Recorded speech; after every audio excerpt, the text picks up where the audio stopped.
Well, good morning, everybody. I'd like to welcome everybody here. Thank you for getting up early and joining us this morning. We got quite a few bills on the agenda, so we're going to go ahead and get started. I'm going to ask my friend, Chairman Prince, if he will open in prayer for us. What's that number?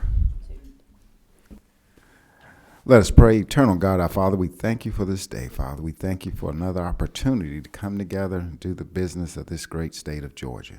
We ask that you be with us, give us your guidance, your wisdom, but most of all, your Son, Jesus. And in his name we pray. Amen. Well, thank you. For the first bill we have on the agenda this morning, House Bill 907. I think we've heard this a couple times, and they've made some changes they requested in rules. I'm going to ask him if he will come up and tell us what the changes are. Thank you, Mr. Chairman. Yeah, this is maybe the third time's the charm on this one. But so this is the funeral procession bill, and if you don't remember, it's just when on a two-lane road, oncoming traffic needs to pull over on the side of the road. But the question was when can the traffic realize when the procession is over? So the request was to have some flashing lights incorporated into the procession, which we did. But then that became specifically just with the sheriffs and the police, which created two officers to be involved in it. And what the request was to eliminate that and to be able to have the funeral directors be able to have the lights at the end, or be able to do that as well, to be able to not tie up resources with the sheriff's department. So that is the changes that needs to take place, or it was the requested version of it. And but this bill that I have here is LC 394139S, and that's what was on the docket. It all happened pretty fast. Give us that number again. LC 394139S. Is that what y'all have? No, actually, you've got the original. The sub we have that I think with the changes on it, which is in our packet, is LC 394209S. Good. That's really good. Here, let me. Yeah, this and that. Yeah, they gave us the sub, so you've got the original. That's great. So that's good news, because I didn't know if we had to modify it after the fact. But so yes, that was the last request for it, and they just wanted to clear that up before they passed it through the rules. all right, and I think that change is in line 23 on the bill, in which both the lead and rear vehicles display flashing hazard lights. That's right. Yes, sir. So that was a change in the bill, and that's the sub we're working off of. We do have a question, number 2. Chairman Prince. Thank you, Mr. Chairman. Just for clarification, those two vehicles, they could be just vehicles in the procession, they're not required to be a funeral home vehicle. Is that correct?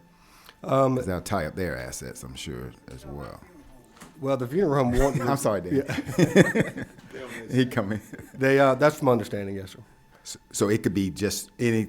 It could be anything, but the funeral home, from what I understand, they need to take ownership of it and make sure that the lights last are car happening. in the past, those fast. Thank you. Number 18, Representative McLean. Thank you, Mr. Chairman. And I guess my question on the same line. So it's only going to be just two car lights flashing, or is it going to be, because normally in the procession everybody got their lights flashing. That's so right. When I didn't know how would you tell what was the last car? It's going to be all of them. But the request was that was the big concern, was to make sure at least the last car is flashing, so that they know when they can stop from being pulled over and can continue on their way. Okay. But all of them should be flashing. But yes, I know. Okay. Yes, sir. All right. Thank you. Number 25, Representative. Thank you, Mr. Chairman. I think that, to kind of their point, I'll just say this. I think the point here is that if somebody were to enter the roadway after all the flashing lights have stopped, they would no longer be in trouble. That's right. Okay. Yeah. So with that, when the proper time is, I'll make a motion to pass. Now would be the proper time. We have a motion and a second do pass. Any further discussion? All in favor say aye. All opposed, same sign. Third time's a charm. Thank you, Mr. Chairman. Appreciate it. All right, the second bill, 978, we're going to hold that. They're not ready on that. They're working on a sub. All right, then the second measure, we got the House Bill 1001, Chairman Perkle.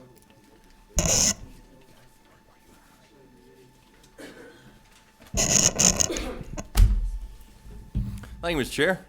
I would like to take a point of personal privilege and thank you publicly. I noticed there was 5 vehicles out front that I can take ownership of. I know we're coming up on Valentine's Day, and I know you love me like a brother, and I think I'll take the silver one in the middle. It's very kind of you. Well, I think Representative Smith down here, that's his people down there, so I think he can probably arrange that for you for a nominal fee. Thank you. So I bring before you consideration HB 1001.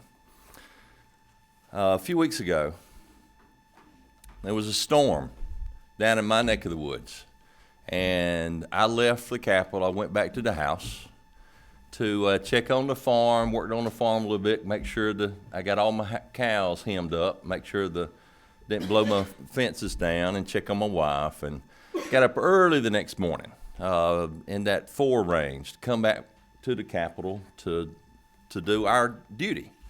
And I got halfway back, and I happened to be at Buc-ee's, and where you get a little fuel, and it was at that point that I realized I'd left my billfold in my work breeches. I had my driver's license and my credit cards. Now, I had some more money in the truck, and so I could fill up on gas, but I didn't have my driver's license. So everybody on this panel has had that feeling before. In fact, I felt in my pockets before I came here, do I actually have my license with me today? And sometimes I'll leave it in another vehicle, or sometimes it's in my other suit. And we know how that is. That's how it is. But technically, according to Georgia code, you got to have your driver's license with you when you're driving. So I may or may not have had my license with me a time or two without while I'm driving, inadvertently. But I got to thinking on the way back. I said, I'm one of the people, and there are almost 300,000 of us in the state of Georgia, that have in our wallet on our phone, issued by the Department of Driver Services, a driver's license.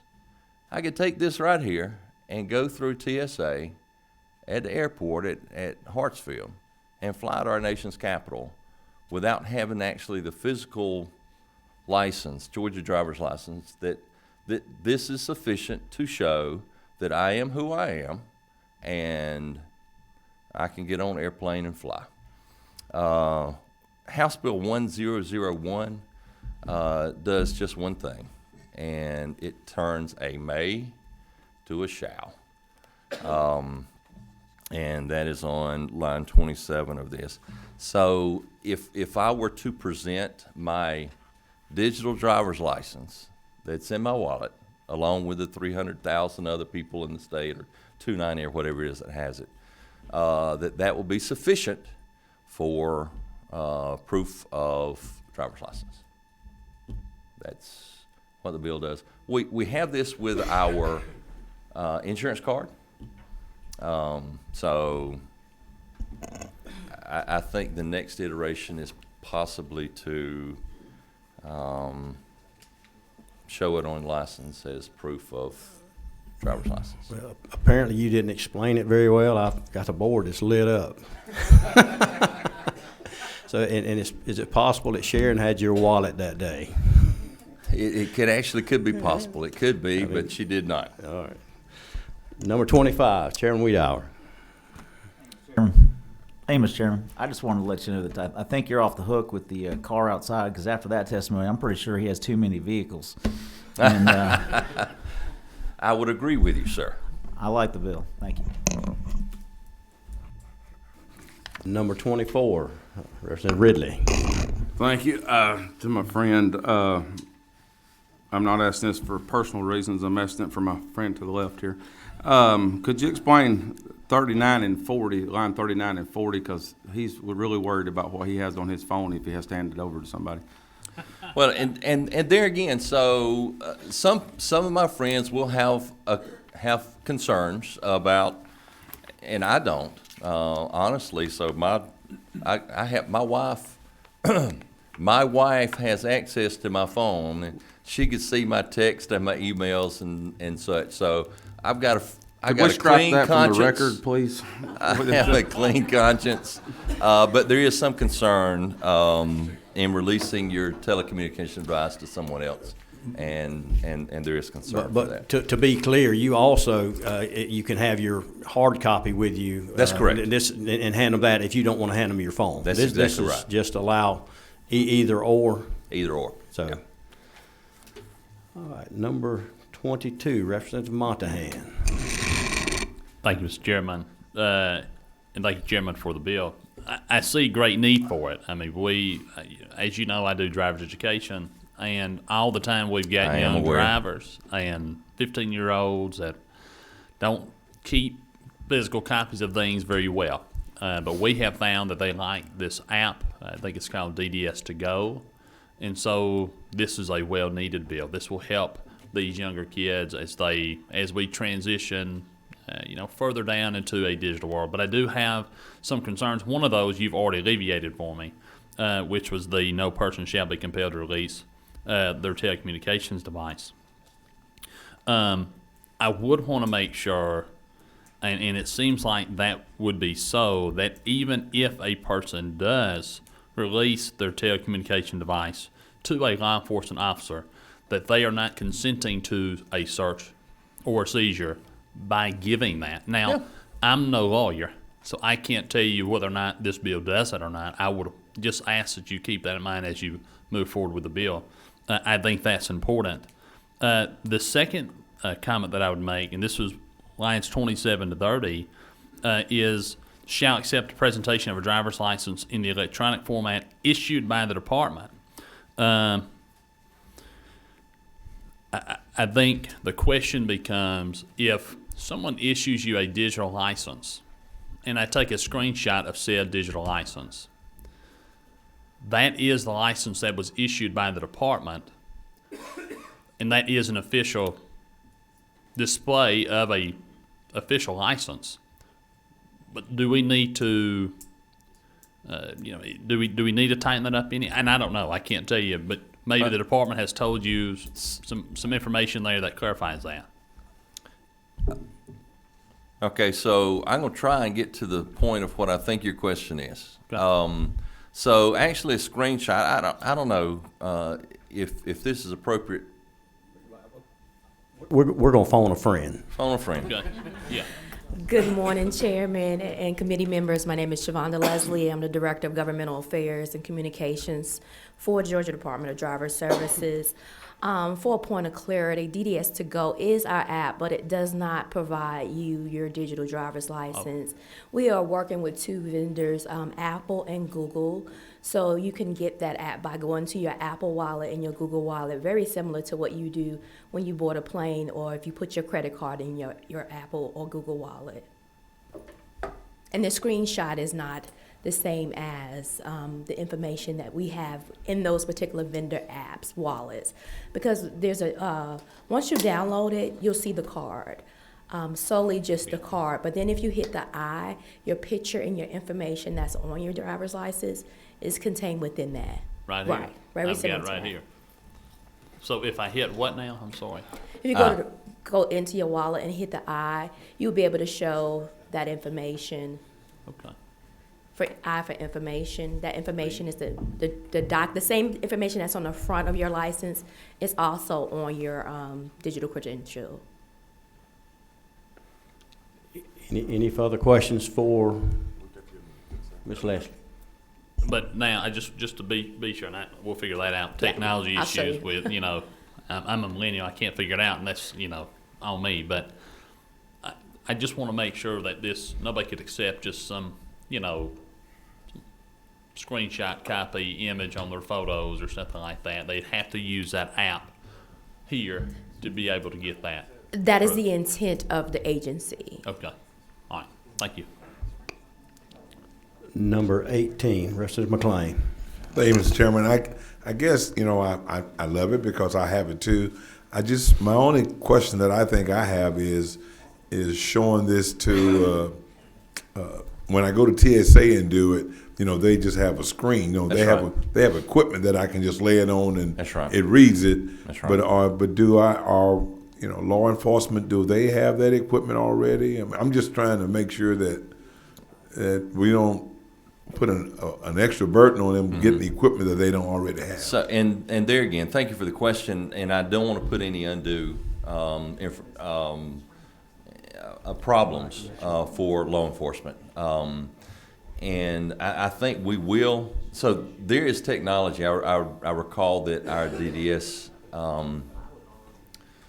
commissioner testified in the joint hearing regarding electronic driver's license and where the technology is going, and we're going to see great leaps in that.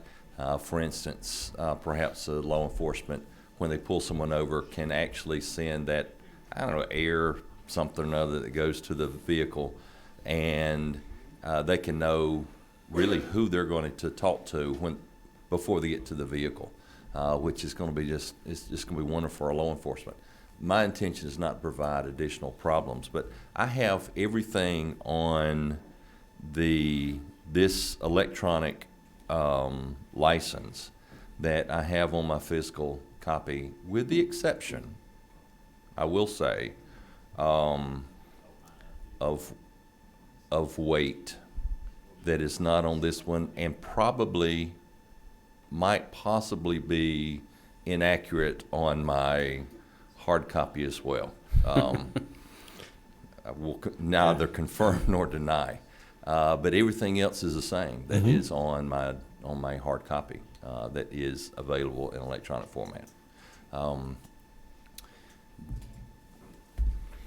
I just wanted this to make I didn't want them to have equipment. Yeah, I agree. I agree. Thank you, Mr. Chairman. We'll take one more. Representative Alexander. Thank you, Mr. Chairman. Based on what Representative McLean said, what is law enforcement saying about this? I think it might be signed up to We've speak. got someone signed up to speak to that. Thank you. Next. I have in my conversations with, and they'll have the official position for their group. In my conversations with my sheriffs and some of my law enforcement friends, they didn't have a problem, but I'm not going to speak for them.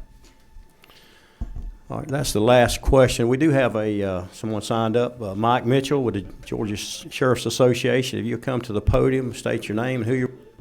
Yes, sir. Good morning, Mr. Chairman. Thank you. Mike Mitchell, Georgia Sheriff's Association. I appreciate having a few minutes to address this particular measure. Up front, I just want the committee to know that we are neutral at this point on this particular piece of legislation. As a driver's license holder myself, I like the idea. I think it's great for business purposes. I just don't know if we're quite to the point to where we're ready to do it for law enforcement purposes. And I guess our concern from a law enforcement perspective, if the only option for the driver is the phone, just concerned about that from an officer safety standpoint. So, you try to imagine interacting with a driver roadside and having to handle someone's personal device on top of everything else that's going on. So we would have concern about that from an officer safety standpoint. We also would have concern about being accused of damaging the device. I don't see anything in the legislation that would release the officer from any liability for being accused of damaging the device. I think Representative Montahan, you mentioned the concern about unlawful search. Obviously, we would have concern about being accused of unlawfully going through the phone or going through the device. And I don't know how y'all's phones are set up, but another thing that's a concern is the phone timing out. For my phone in particular, I've got like a 5-second or 10-second timeout. So I may be in the middle of something working on my phone and it times out on me. So there's some concern of, having to go back and forth with the driver, getting them to re-input their password to open the device back up so you can look at the driver's license. Having to zoom in on the driver's license and just the time that takes. Also, fatality regs, identifying who the driver is in a fatality crash, and notifying loved ones and next of kin. If you can't get into the device and that's the only option that you have at your disposal, then that's certainly going to make it hard on law enforcement. So those are just some concerns that we have on this particular bill. We are neutral. We'll continue to watch this if it progresses its way through, but our concerns will remain officer safety, damage to the device, being accused of going through the device, and then just notify next of kin in crashes where you got to know who the person is. So thank you, Mr. Chairman. All right, we have some questions. Number 22, Representative Montahan. Thank you, Mr. Chairman. Trying to get my thoughts together for the gentleman. Me and Mike have, Mr. Mitchell, have worked together for many years, even prior to my service here in the Assembly, and he's always been kind to me and great to help. I do have a question for you, and that is, would the Sheriff Association, would they be opposed to adding a code section or adding a section that explicitly says that the release of a device for the for identification purposes would not be consent? Would not be a consent for search and seizure? Is that something that y'all would be comfortable with? So, in effect, if someone is in possession of the device, if an officer is in possession of the device, that would not be anything found during that period of time which they're making that verification of identity could be used against them going forward. I have some privacy concerns. I think my constituents would as well. Handing over a phone, which is very personal, is that something that y'all would have issue with? I think it's a step in the right direction. Okay. Still, just the fact of being accused of it, even though you haven't necessarily done that, and just the spotlight that law enforcement is under right now, this is just an additional liability, in our opinion. And just the accusation, having to overcome that accusation. Do you think it's concerning to us? And do you think by creating a prohibition of that,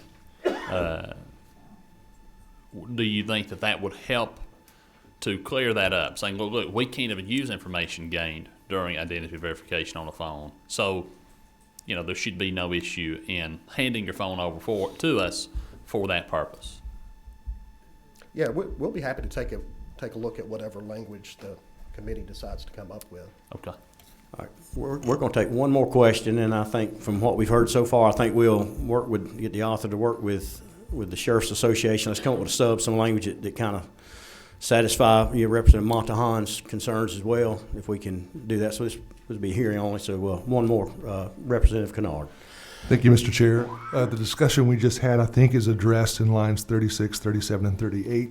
It says any person utilizing a wireless telecommunications device to display his or her license in electronic format in order to comply with subsection A of this code section shall not be considered to have consented to a search of such device by law enforcement. Ledge Counsel just brought that to my attention. All right. If the author would like to address that. Well, thank you. And there again, we're not trying to reinvent the wheel. We already have this. And honestly, so most of the time, our law enforcement provides tremendous grace as it comes to. So I may or may not have been pulled over for a traffic offense at some point in the near distant past. when I also, my license might have been in another vehicle that I probably didn't need to own. And the law enforcement official said, is this truck registered in your name, sir? Because I said, man, I don't have it, but you know, I got a copy of it. And he said, if it's registered in your name, I could look it up. And he pulled up, went back, pulled up his, but this bill is just to eliminate the gray area. You have got to have a copy of your physical license with you, or you have violated this section. We have gone part way to say that law enforcement may consider that you have a digital driver's license, and that fulfills this requirement. All my bill says is takes the ambiguity out and says, have a copy or this, or you have violated the provisions of this. So I expect that most people are going to have a copy of their driver's license with them. I expect that will continue to be the case. But this is just to take the ambiguity out of the law and have less of a burden for law enforcement. So I thank you for considering it. I thank you for hearing it. Chairman, thank you. Thank you, and we will work with that, come back. We have another meeting Friday and next Tuesday, so we can make Thank you, sure sir. we give it another hearing. At this time, we're going to jump down to House Bill 1150. Chairman Collins. Bless your heart, bless your heart. You was looking anxious over there. Thank you. Got another meeting to get to. Mr. Chairman, it's always a pleasure to be with you and this committee here today to present House Bill 1150. We're working off LC 394165. This is a monumental piece of legislation I present to you here this early morning hour. I'll tell you the genesis behind this bill. I got a phone call from one of our esteemed colleagues, Chairman Dickey, during the interim, and he had a call from his sheriff about the window tinting violations. These are people that are pulled over who have been seen as someone who is violating the window tint statute here in our state. And upon a conversation with his sheriff, it was brought to his attention that when someone is cited for this violation, it is a fingerprintable offense. And we had a conversation, and I said, well, that just doesn't seem right. So I called our friends at the Sheriff's Association, Terry Norris, and we talked about this, and he said, yes, this has been an issue with several sheriffs around the state. So I bring this piece of legislation to you. It's very simple. It just simply removes the window tint violation as a fingerprintable offense. I talked to the AG's office. Sometime during the 80s, this offense was put on a list of other offenses throughout the state by the Attorney General at the time that simply made it a fingerprintable charge, which means if someone was charged with violating this, they had to be hauled into the sheriff's office, hauled into the police department, and fingerprints taken. Now, obviously, over the years, that message has not gotten out to law enforcement because an overwhelming majority of the municipalities, the county sheriffs, they are not fingerprinting people for this violation. So this is just basically a cleanup. I think the Sheriff's Association is here to speak to this bill. And Mr. Chairman, that's pretty much the genesis of this bill. Well, thank you for bringing the bill. We do have one question, I think, Chairman Weedow. Who's 24? Oh, it's me. Oh, I was just gonna say, at the proper time, I'll make a motion. We do have a member signed up to speak. Mike Mitchell, if you'll come to the podium again. Yeah, so we totally support this. When you think about having to fingerprint someone, that means taking them into custody, putting them in handcuffs, taking them to the sheriff's office, fingerprinting them. You have to secure the vehicle, which is on the roadside. Seems over the top to us for window tint violations, so we certainly support this. Seeing no questions, now would be the proper time. Make a motion, do pass. We have a motion and a second. Any further discussion? All in favor say aye. Aye. All opposed, like sign. You Mr. got your Chairman, bill. it's always a pleasure to be before your committee. Absolutely. Glad to have you. Should you have any business before the Public Safety Committee, you feel free to approach. Yeah, absolutely. Thank you for your service.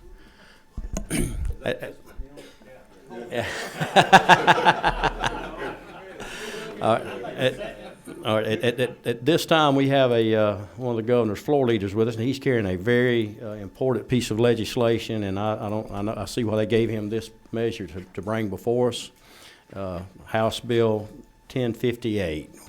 It explains, it's a very complex measure, and I know that's why they brought you to explain that for us this morning. Well, Mr. Chairman, you can see to my right here, this gentleman to my right's here for Representative McLean to make sure he behaves. So I just want to make sure he sees the man in blue to my right. This bill, House Bill 1058, LC 394012, is what stands between us and lunch. And it's a very complex bill that we'll go through. And basically, it's codifying federal guidelines for the motor carrier vehicle division that happens every year. And I guess the torch was passed to me this year that changes one thing. From 2023 to 2024. It just brings the motor carrier division into compliance with federal guidelines of the hazardous material regulations that come down from the federal government. That's the bill. Apparently you didn't explain that very well. We do have a question over here, number 22. That's me, Mr. Chairman. Thank you. I just have one question. You said this is the only thing that's holding us up between lunch, this and lunch. What time do you normally eat lunch? Because it's 8:32 in the morning. This is how complex this bill is. Thank you, Mr. Chairman. All right. We have no further questions. Do we have a motion? We have a motion. Have a second. Got a motion and a second. Any further discussion? All in favor say aye. Aye. All opposed, like sign. And the floor leader does have one other measure. I'm going to amend the agenda. House Bill 1193. You ready to present that Yes, this morning while you're here? Yes. Mr. Chairman, members of the committee, this is also brought to me by the Department of Public Safety. This bill is something it's got a lot of cleanup in it. It's a bill that we don't have a copy before us, and that's my fault. But it's going to be hearing only on this measure. Okay. Just explain. Yes, hearing only. You hear me all the time, don't you, Representative McLean? HB 1193 is again a Department of Public Safety bill. It is one that's got a lot of clearing up in it as far as some language, some old language. But the main part of the bill is one to save not only the taxpayers' money, but also save the Department of Public Safety from having to do these permits of amber lights every 5 years, because it is costing them money to issue these permits. If you'll look on, you don't have the bill, so you can't. Basically, in this hearing, it's going that it talks about all the things that the amber lights are to be used for, and basically it allows people that are coming into the state and also people that use amber lights not to have to go through the public safety department to get the permit, that $2 permit that they had to get every 5 years. So it's doing away with that. It's something like we did with the Georgia Forestry, to getting away from. And then they're still required to have that light. They just don't have to pay the permit. That's what lines that you don't have 77 through 122 will list everything that the amber lights are required to do. Something that in this hearing, I'll let you know, in line 124, 126, it talks about those that do not use the amber light, there will be a violation of a misdemeanor. And if you're caught using an amber light in commencing of a felony, it will be a felony for using that amber light. This doesn't change anything with the red and blue permits that are required to have for those that use the blue for policing, or those for volunteer firemen that use the red lights. Those still will be required to go through the Department of Public Safety for that $2 permit. This just takes the amber lights that are used on golf carts, tow trucks, those that are escorting oversized loads from having to go through the public safety. Those are coming into the state on our highways. Well, thank you for that, and we will, like I said, we will have another meeting Friday. Okay. So we'll try to get that measure on and have the copy of the bill in front of everybody. But pretty simple measure, and we appreciate you for explaining that this morning, where we can go ahead and probably move on that Friday. Okay. Thank you, committee. At this time, we've got a department bill, Representative New, House Bill 1100. She will come to the podium, and if she wants to bring somebody with her to the podium, it will be fine. I brought a crew, sir.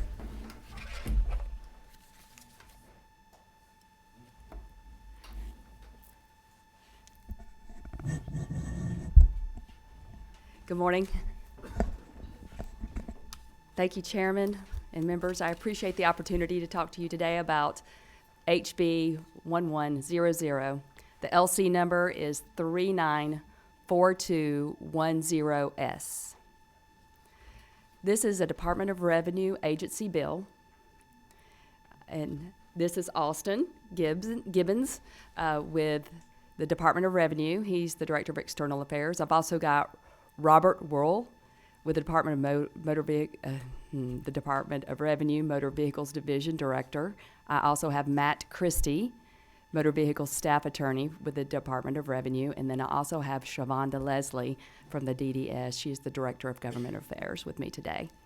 So You've got the A-team. Excuse me? You've got the A-team with you. I do, thank goodness.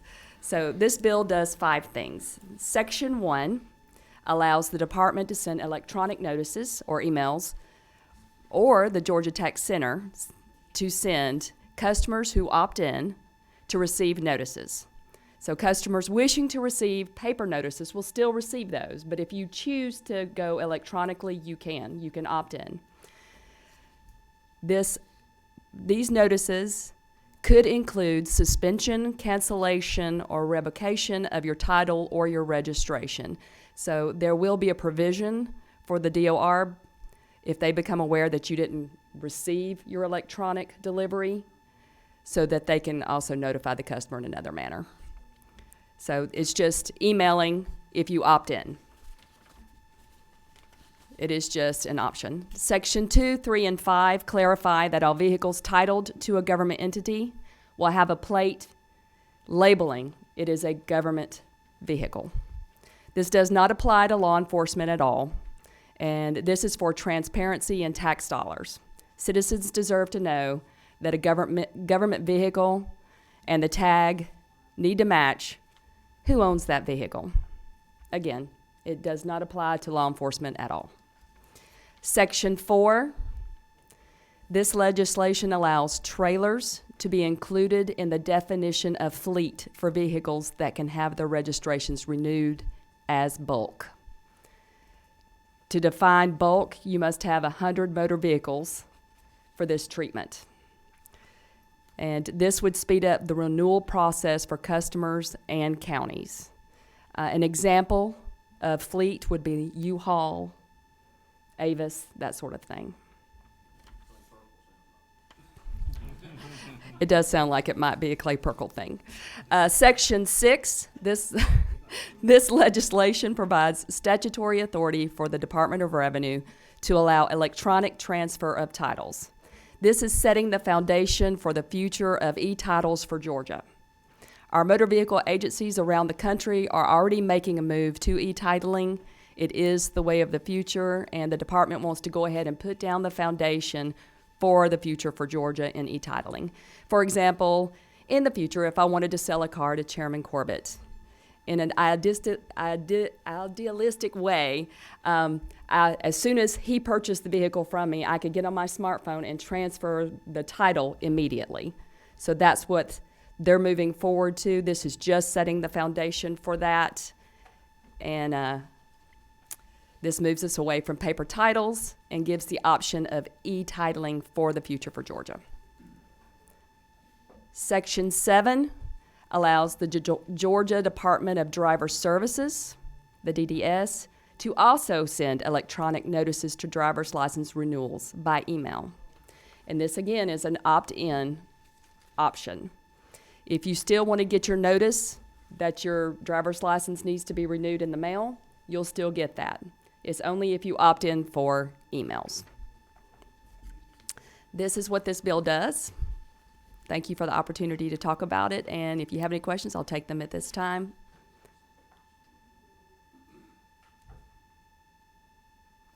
We do have a question, Representative Montahan.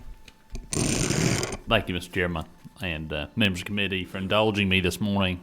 We're going through quite a many bills.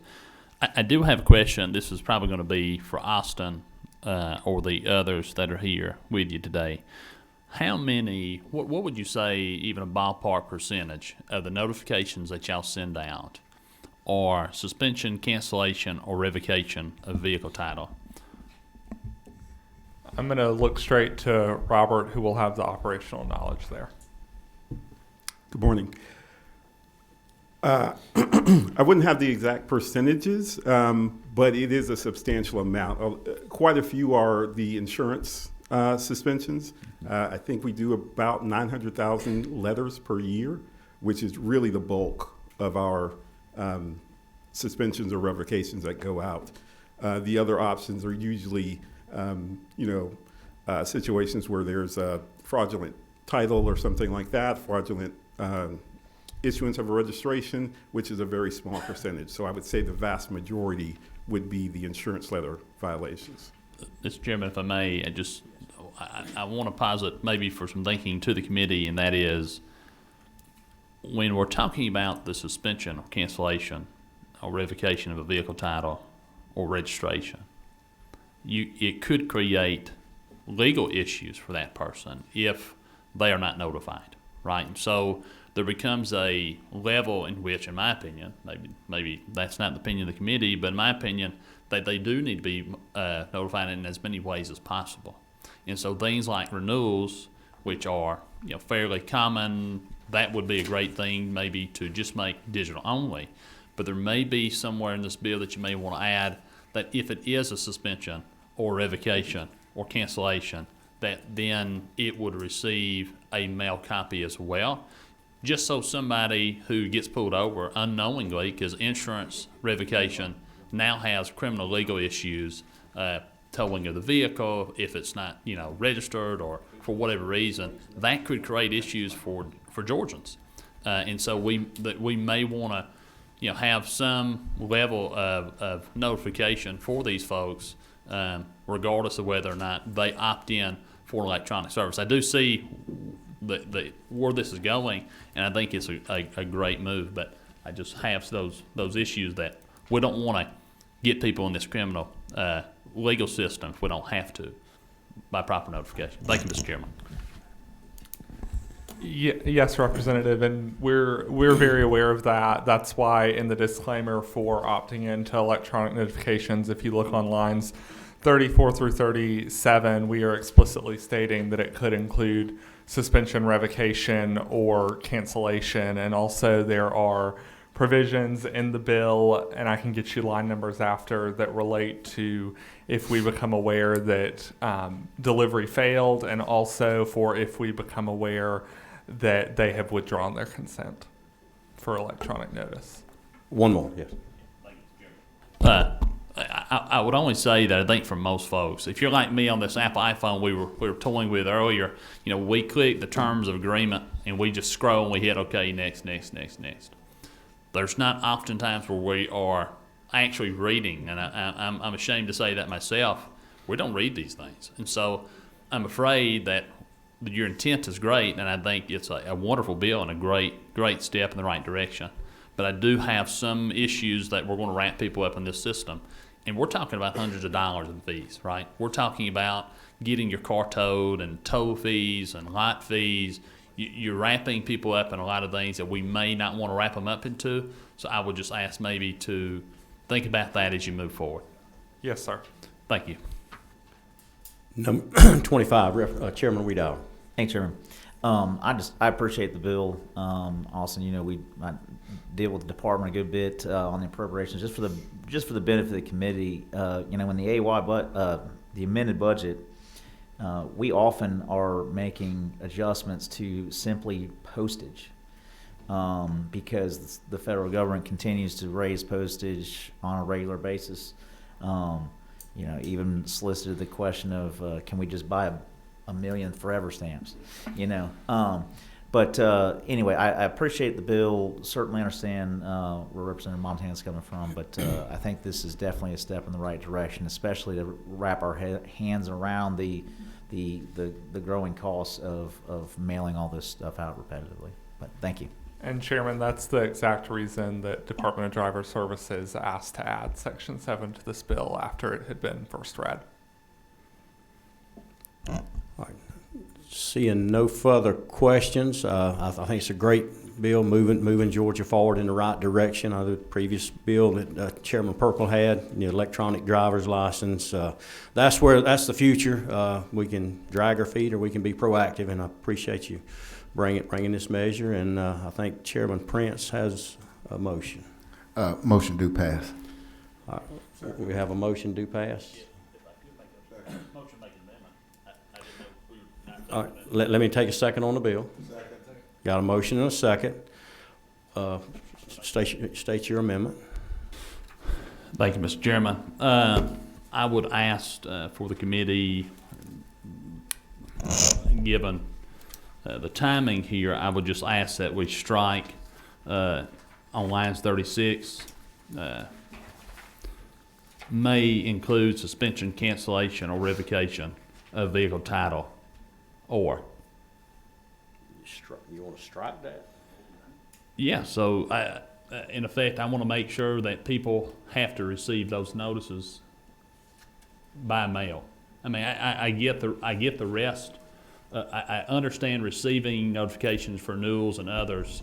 I want to make sure that people who have a insurance, I've had this happen. I've got a fleet of cars, and Mr. Chairman, if I may, I've had them to where we missed one and we got insurance canceled on that thing. I was very appreciative of the letter I got to make sure that we could get it back in good shape and upstanding way. I would just be afraid that we are going to wrap people up with a misdemeanor or more if we don't strike suspension cancellation. I mean, there's going to be people who get wrapped up in this, and I'm just. Number 25, Chairman Weedall. So just for a conversation on the potential amendment here, Representative Monahan, I agree with the concern. Where you're trying to strike that, I disagree with. Well, maybe I'm wrong there. Where you're striking it, that is the disclaimer that they're checking off. With what you're really, I think your intent here is if you're, and maybe the better amendment might be that if, and this would be somewhere else in the bill, because I think that disclaimer you're still going to have to check off on. If you're opting in to know that these things might come to you electronically. So you're acknowledging that, whether they read it or not. That taking the liability off them. A better suggestion might be somewhere else in the bill suggests that should these notifications be for suspension, cancellation, or revocation, that an additional attempt is made outside of the electronic format. I'm with that right there. Let's do that amendment. Well, That's a great amendment. If Jenna could weigh in on that and tell us where we need to insert that amendment. If either take all of section 1 out, because that's sort of, I believe, the intent, and for these kind of notifications, or to say that they can only do notifications for renewals or whatever, and limit it. Because that, yeah, you're correct. Taking it out of the notice is not doing what you're trying to do. So you would just say that they can only do notifications for renewals. That's what it sounds like. So it's either take out one altogether, because that's the intent is for, it is for suspensions, revocations, and cancellations. So, or just say that those communications are limited to anything but cancellations, revocations. Because it already says if you opt in and you don't get it, or it bounces back, they're going to send you a. They're going to send it anyway. Yeah. So, Mr. Chairman, if I may, I'd like to make the amendment that my colleague has, if that gets to the heart of it, and maybe that's not the will of the committee, but I'm just doing my due diligence here to make sure that we're protecting people back home from things that they may or may not be,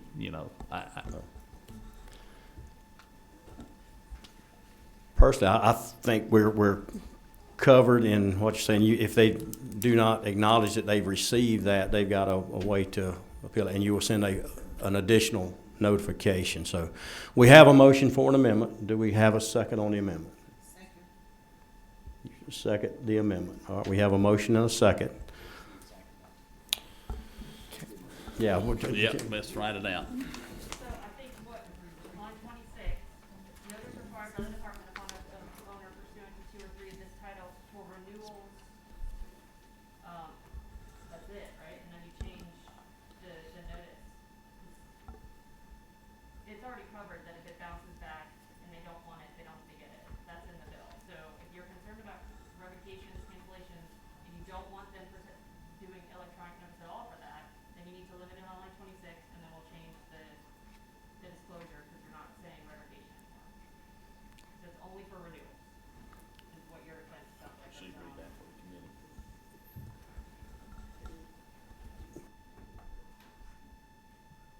I would like DOR to weigh in on what they're trying to do. I think we're basically gutting what we're trying to do, what the intent. Yeah, so the initial insurance letter isn't actually a revocation or suspension. It's a notice of a 30-day time frame in which they need to comply before the suspension occurs. So it is a possibility for an electronic notice to go out initially, and then subsequently on the actual suspension, a physical letter be mailed if that's the will of the committee. And that's the way the bill is presently, correct? Without It is not the way it's written right now. I was kind of presenting that as an option if that's the, if that's. Okay, I think that gets to where we need to be if that's. Yes, Jenna, did you understand? Lack of insurance, I'm not sure what that's called, like off the top of your head, you know what that's called, like lack of insurance? It's an insurance lapse notice. Insurance lapse, okay. So essentially, it notifies the taxpayer that they have a lapse and that they would need to take some action, whether it's canceling their registration or contacting your insurance company to fix any issues before the suspension occurs. So they have 30 days in which to do that before the actual suspension is applied to their vehicle record. So, and that's one notice at this time. I was saying it's a possibility to do a subsequent notice. Okay. In light of this change that's come up, I'm going to withdraw the vote on this and ask them to get with DOR. Can we do that? And come up with the language that does what we're talking about and where we make sure we get it right, and we'll do it Friday if that'll work. So, Sounds all good. right, so. We got one other measure I want to try to get to this morning. She's been waiting very patiently for us, and I would like to get to that. Thank you. Measure. So yeah, we will. If we can get that language by Friday on the sub, we'll. Thank you. All right, Representative Neal, House Bill 1054. I have a sub. We got a substitute.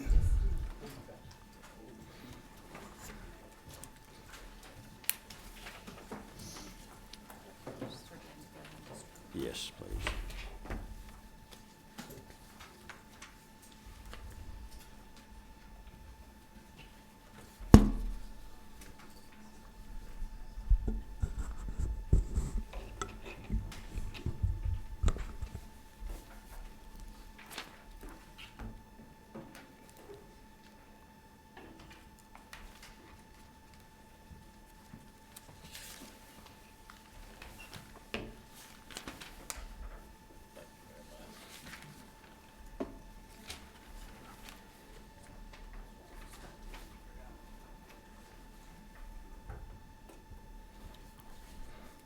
All right, if you will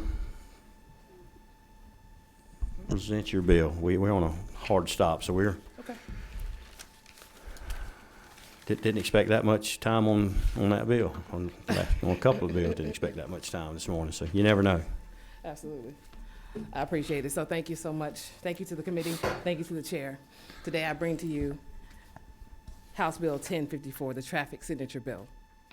You have a substitute in front of you. Originally, this bill was designed to do a few things: reduce negative encounters between law enforcement and citizens, save taxpayer dollars, free up officers for more pressing, high-priority calls. Originally, my effort was to do just what we spoke about today from the other chairman, where we are trying to reduce fingerprintable offenses and trying to make this process easier for officers on the road. I turned my attention to the specific code section which this bill addresses, 40-13-2.1. Even when I was policing, this practice was used by officers that seems to have fallen by the wayside for some reason, not sure why. Many don't know that this is or can be an option to simply write refuse to sign on the ticket and send the citizen on their way.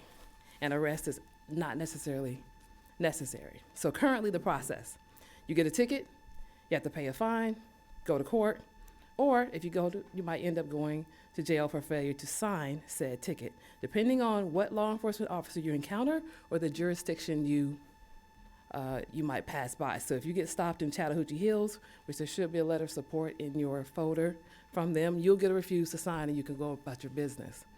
If you don't stop in an area such as that, the chance of you going to jail for a lower level offense is increased simply because you're just in a jurisdiction, probably one county over. We are trying to fix that discrepancy and make it uniform and standardize this practice into law. Now, the refuse to sign process, if you refuse to sign, as opposed to the original process as mentioned, it triggers a different path. So currently, if you refuse to sign, you don't have the option to prepay anymore, but you will have to show up in court, and you will get a failure to appear if you don't show up, and your license will be suspended. That is currently what happens if you refuse to sign, but that is a trade-off as opposed to going to jail. The biggest benefit when it comes to this aspect is the safety aspect of it for the officers. We found that the conflict has happened when the moment of choice between signing or not signing. And me and a lot of other partners that support this bill feel that officers should not have to risk their lives over a lower level traffic ticket. Additionally, even when I was policing, if I arrested somebody, I arrested them for a defective ticket, a defective equipment infraction, or if I was working as a detective and I arrested you for murder. When you go into the jail, you cost the taxpayers the same amount of money. And we feel that when it comes to the jails, and they're already overcrowding it presently, those spots in jail should be reserved for those people that have the most heinous of crimes. So moving forward, with all things considered, I want to thank my community partners and my co-sponsors of this bill who support this concept: Chairman Hitchens, Vance, Matt Reeves, Scott Holcomb, the Chiefs of Police, Georgia Sheriffs, Georgia Municipal Association, Association of County Commissioners, Department of Driver Services, Chattahoochee Hills, Mayor, City Manager, Chief of Police, and also the Department of Public Safety, which already encourages this practice for their officers presently. And they have also stated that they support this bill as well. All this bill simply does is simply adds refuse to sign as a matter of law and gives officers a de-escalated option and a way to ensure everyone goes home safe at the end of the night. And I'll stand for any questions. Okay, I guess first thing that jumps out at me, the difference in the sub and what we had in our packet originally was the removal of the first class notification by mail. And in light of what we just heard with the last bill is concerned about a notification. Absolutely. Explain that. Yes, thank you for the question. Please. So currently on your uniform traffic citation, that is the notice, and it's actually indicated on the bottom that it is notice. That was just an error of legislative counsel. That line was not supposed to be added to begin with. So we literally just cleaned up that aspect of it. That was not supposed to be in the original So that's not standard procedure now. When they get a citation, if they don't, it's sent a notification in the mail. No, so on the citation, the traffic ticket at the bottom, it says this is your to appear in court at Absolutely. what day, so you don't have to send that. Right, Okay. and so that's not going to be an additional cost, and I've already checked with DDS. We do not have to change the traffic citation to do this bill. Okay. Does anybody have any questions?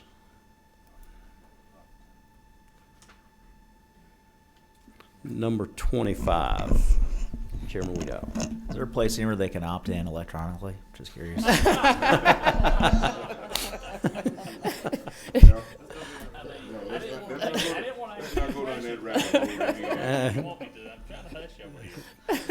All right. All right, this will now be the proper time. Do we have a second? I got a motion and a second. Any further discussion? All in favor say aye. Aye. All opposed, like sign. And thank you all for coming. We're 2 minutes early. Thank you for your patience. And what? I think it's another committee's supposed to be here at 9. We had a hard stop.